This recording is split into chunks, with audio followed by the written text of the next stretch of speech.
just gonna go and flip this trig now. Spoilt for choice if sleeping in a bin line as you think. I just didn't get on with it. Don't you just love a bit of Helm 1? What's the enjoyment that you get from wild camping behind a bin? Any wild camp is a stealth camp, surely.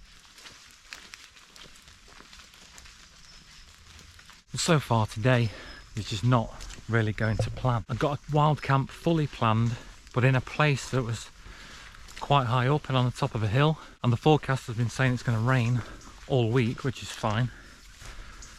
But today it started saying that there's a chance of thunderstorms, so I don't really want to be on top of a hill if there's going to be storms.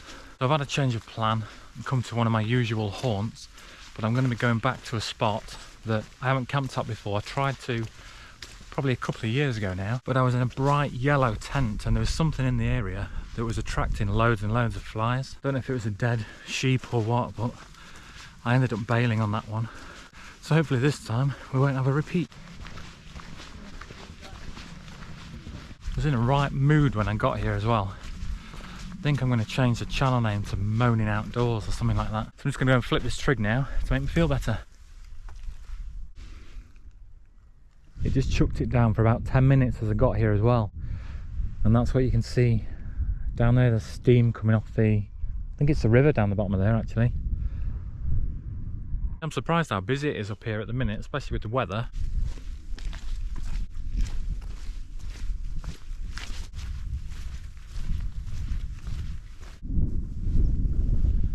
Just trying to remember the way to where this spot is, but I think it's this way. I've got a couple of new bits of kit to try out tonight as well, which I'll obviously show you in a bit. I'm packing the Osprey Stratos 36 tonight. It's pretty much brimming because I've had to bring my waterproofs and a change of clothes and stuff like that, just because it's forecast rain to start again later and last all night basically. So I've got some extra kit to hopefully keep me nice and dry. The spot I'm on about is basically you've got to go around this quarry and down, I think. We'll find it.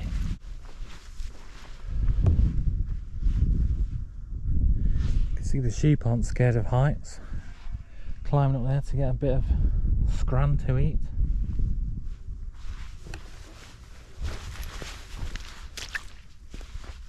You've got to be so careful around here though, look. We've just gone straight off that edge. We'll step away from there for now. So there's a way down to the bottom there, but I don't want to be down yet. I need to keep going around, I think. Don't fancy walking through all that bracken either and get covered in ticks. Tick, tick, boom. Here's another one of these big quarry bits. If you're into your bivvy camping or hoop bivvies or whatever, there's loads and loads of little places around here you could get into. Is it me or does that look like the tree of the Lion King? No? Just me then. To be fair, if there is loads of flies down the bottom again, there's quite a few spots up here in the breeze which I could come back up to and stay away from them. I've got the Helm 1 with me, so a little bit of wind's not going to be a problem. As I walk around, I'm saving any potential spots on the What 3 Words app, just in case I want to come back to them later. It is a bit like a maze around here sometimes. You've obviously got the quarries, you've got the bits with the, what do you call it, heather and all that stuff, and then you've got these sort of woodland areas, but once you're in one of these areas, every bit of it looks pretty much the same.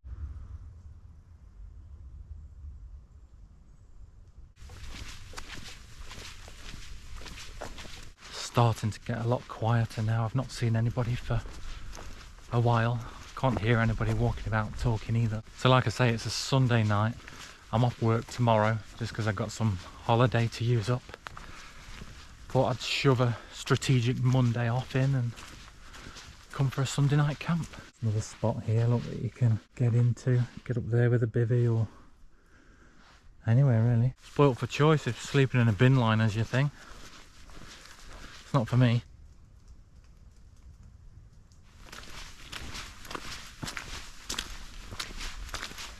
It would have been easy as well to look at the forecast for tonight and just think, you know, nah, can't be bothered or can't be arsed. But then what's the point of having all this kit and all this waterproof stuff if you're not going to use it? I might think differently in the morning, obviously, but we'll see. It's got to be tick central in here. Look, there's another big quarry area, but it's just full of bracken. We're heading down here.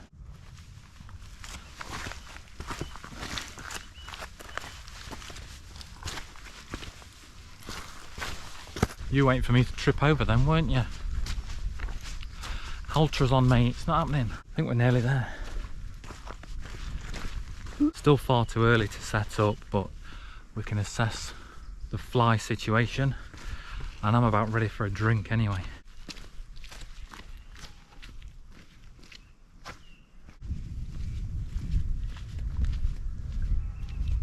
So I'm basically heading up onto that platform that you can see behind me there. Let's go and have a look.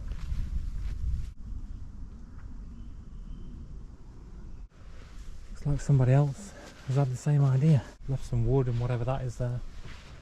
A little fire pit, they've had a fire there. I think Banksy's been here as well doing some art. That looks pretty fresh. Maybe from last night, I don't know. I don't know whether to hang about for a bit and see if anybody comes, or go and have a look on the next sort of, don't know what you call it, peninsula, sticky out bit. You know what I mean. Before I head up there, I'm just going to go and have a look at this view for a minute.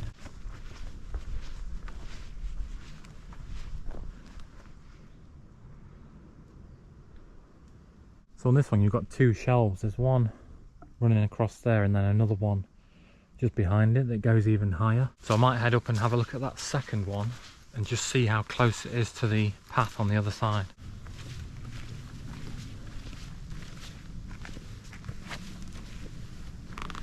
Typical, innit? This one's even worse. State of that. It's a tough one because obviously there's been people camping all over the area, but I don't know if anybody's going to turn up later if I pitch up or what, you know. A lot of the fire pits look like they've been used quite recently, and I know this area is popular around the summer solstice because you've got Nine Ladies Stone Circle on here. So a lot of people come up for the summer solstice and dance about or whatever it is they do. I think what I'm going to do is head back up to that first ledge, and if anybody does turn up later I'll just fly and scissor kick them off the edge. So I'm just going to stand around for 5 or 10 minutes and just see how many flies appear. There is a very slight breeze, so it might be alright.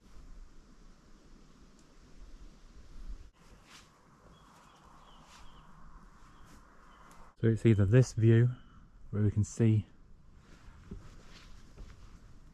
bit out to the sky, trees and all that jazz, or if I pitch over here, can't see a lot that way because of the tree coverage, or I'm looking out over rocks basically. So I think we'll go for option one. I'll start to clear some of these bigger twigs off the floor because I haven't brought my footprint with me.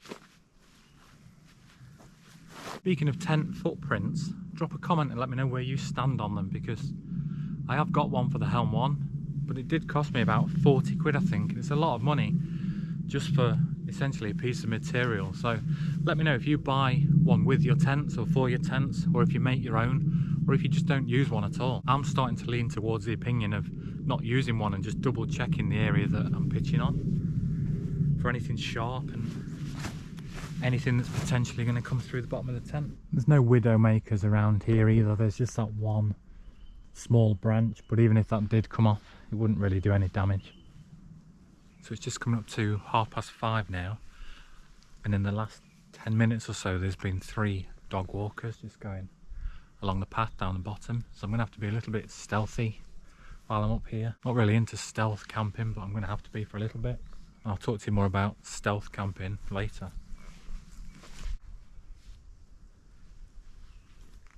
Just going to check the weather forecast because it might be that those dog walkers have come out now because it's about to start chucking it down, and it is saying it's going to start in the next sort of hour or so at the most, so I might just start slowly getting set up and then I'll bring you back and let you have a look around. Boom. Don't you just love a bit of Helm 1? I've got this now, so it's literally taken me 3 or 4 minutes to put up. I haven't put the guy lines out because, as I said, there's just a gentle breeze at the minute. If the wind does get up at all, I will peg them out, but I think it'll be fine. The breeze is coming in from this way, so I've pitched the tent so that this vent is going to get some of that breeze going into it. And then I've got the door on this side so that if it's not chucking it down later, I can leave that door open and check out this view.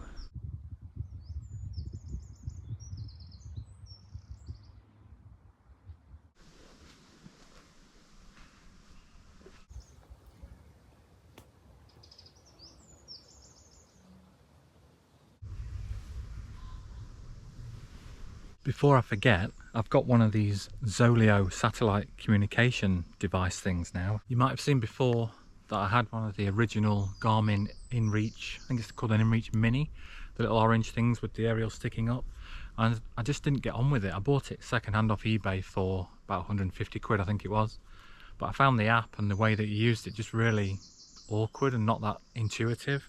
I know the new Garmin InReach Mini, the version 2, is a lot easier, and they've got a new app to use with that one as well, which makes the message inside of it a lot easier. But I looked at this Oleo thing, and again I found this one on eBay for 150 quid, so I haven't lost anything. I basically just swapped them out, and so far this seems a lot easier to use than the Garmin.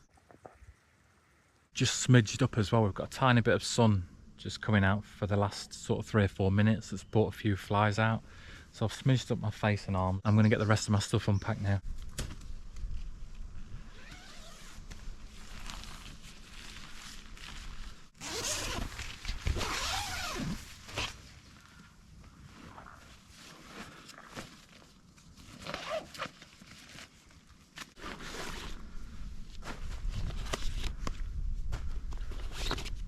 Alright, I'm just going to show you all the stuff that I bought with me. I'm not setting everything up yet because it's just too early. So I've got the light or sleep mat and the flex tail pump to blow that up later. I've got some Decathlon Quechua waterproof trousers and my Frog Togs Ghostbusters waterproof jacket. I bought the pillow that I got from Temu for £1.77. I'm going to give that a go tonight and see how I get on with it. And then I bought the Wild Sea sleeping bag that I haven't actually tried yet because I bailed on my last wild camp. I got that off AliExpress for 37 quid. I bought my APG stove just to boil up some water later for one of the Decathlon meals that I've had before, the bolognese ones. Then I've just got some jelly beans and some breakfast bars for the morning. And then I bought a full-size bin liner as well. And that's to put my rucksack into later and then put it in the vestibule at the back of the tent. So on the Helm 1, you've got that door at the back where you've got some storage down there. But because the forecast was so horrendous, I thought I'd bring just a bin liner to throw everything into, seal it up, and make sure that it doesn't get drenched overnight in that little porch area. I don't think the Helm 1 footprint covers that porch area anyway, but it does cover this front porch, so I'm obviously losing out on that. But what I do is just get one of my sit mats, or that's actually an off-cut of a sleep mat, and I just shove it underneath that ribbon, stop it blowing away. Then that gives me a platform to use to get in and out of the tent on. I've had a good feel around on the floor of the tent as well with my hands, just to make sure that there's nothing sharp that could come up through the bottom as I'm moving around in there. There were 2 different versions of this Wild Sea bag. I think the 2 versions have just got different amounts of down in them and different amounts of filling, so depending on what temperature you want it to go down to, depends on obviously how much filling and the price you want to pay. I think the next one up was an extra tenner. And if you haven't seen my Temu haul yet, I got a few bits off there. One of them being this pillow, which looks a bit like the ones that you get from Tesco and different supermarkets, but it's a bit bigger, I think, in a different shape. It only weighs 80 grams, which is lighter than a lot of the other pillows that I've tried, so I'm keen to give it a go. It only comes with the sort of cheapo valve that you get on armbands and swimming pool floats and stuff like that, but if it works, it works. So that's the size of it. It's quite thick as well. You don't get the elastic loop that you get on things like the Trachology pillow and other ones to wrap it around your sleep mat. But there's not much room in the Helm one for things to move around anyway.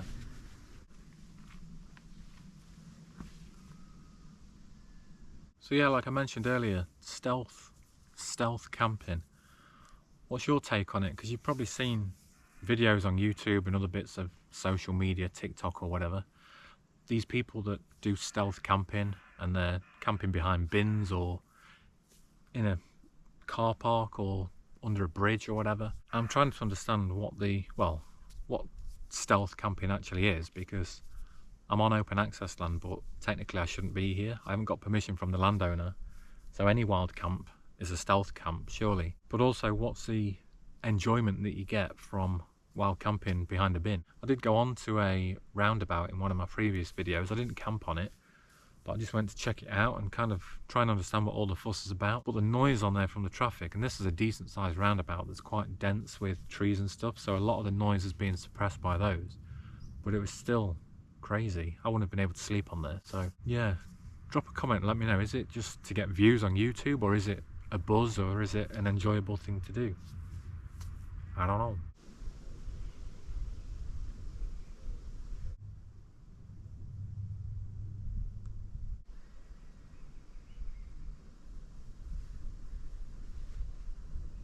I'm kind of hoping it does start raining later, because you can't beat the sound of rain when you're in a tent. And also I've packed loads of layers, my waterproofs and my down coat and all sorts, because like I say, the forecast had given out rain. I didn't just bring my Steve Irwin shirt.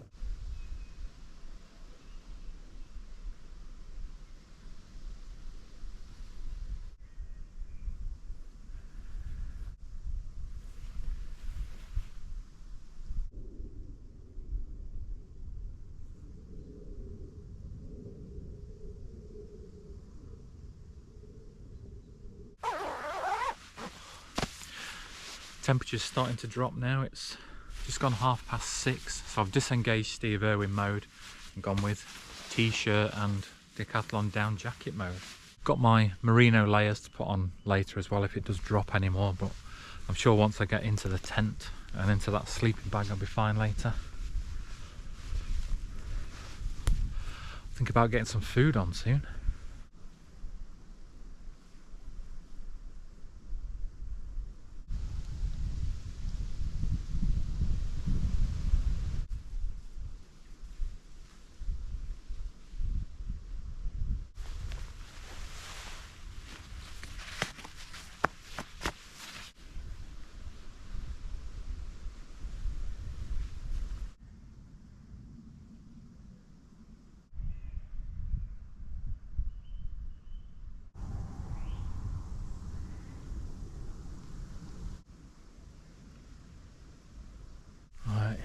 Let's get some scran on.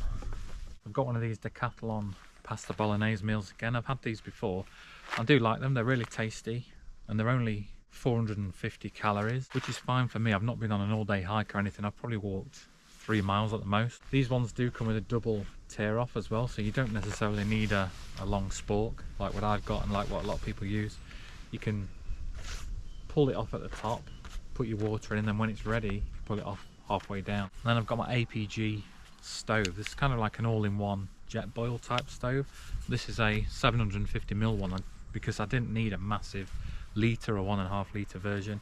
This one packs down really small, and in here I've got my gas canister, the stove itself, and all the rubbish bag and everything else that I need to just boil up some water for this meal. I opted for this one today because it's a lot quieter when it's boiling up than the BRS stove that I've got. And I'm being all proper stealth, aren't I? Oh, I've got a gas can stand in there as well.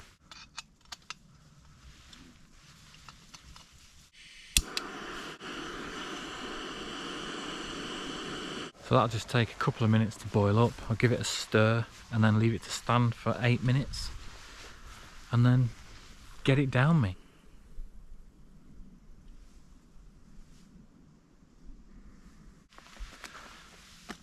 Another little tip for these kinds of stoves, they've got a paint finish on the inside of the kind of pot, so save these little plastic tops that you get with your gas, and you can put that back on And then when you put your gas inside there upside down, you're not scratching and scraping your paint off the bottom of your pot now.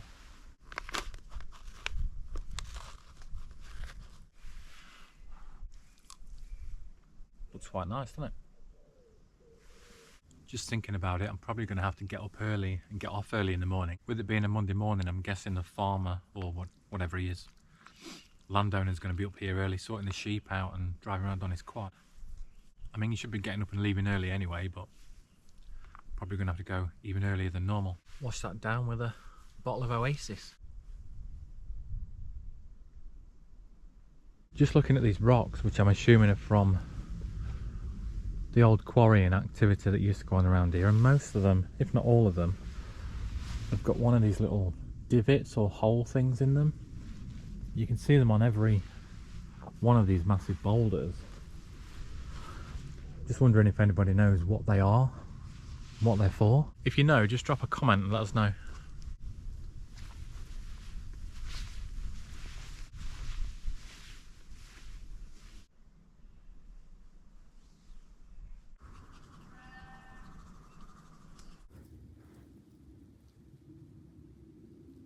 Well, the coat's off already. It's red hot inside this tent. It's one thing with the Helm 1, it does hold its heat.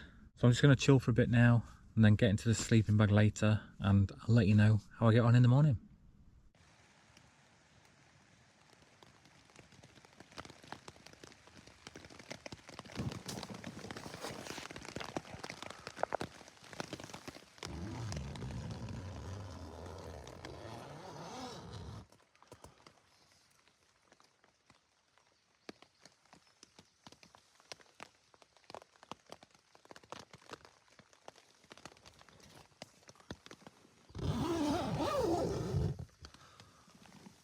Nope. That's definitely the worst part of wild camping is, I mean, packing up's horrible at the best of times, but when you wake up to everything being wet and it's still raining while you're packing away, it's just not the one. So I'm fully ghost busted up. I've packed away, left no trace. I've got a separate bag with all my rubbish in it. That cheap pillow that I used was fine, nice and comfortable. It didn't really move around a lot, so it's definitely worth the £1.77 that I spent on it. The sleeping bag was surprisingly good as well. It's got a comfort rating of 11 degrees, and it was exactly 11 degrees last night, and I could feel that was kind of the comfort level. I could just start to feel some cold starting to come through, not enough to disturb my sleep, and as soon as I kind of wrapped myself up properly in it again and got comfortable, I soon got warm again. So I think that's bang on the money in terms of the temperature rating, and for 37 quid I think that's a decent summer bag. I'm going to head home now, get my kit all dried and put away, and start planning the next adventure.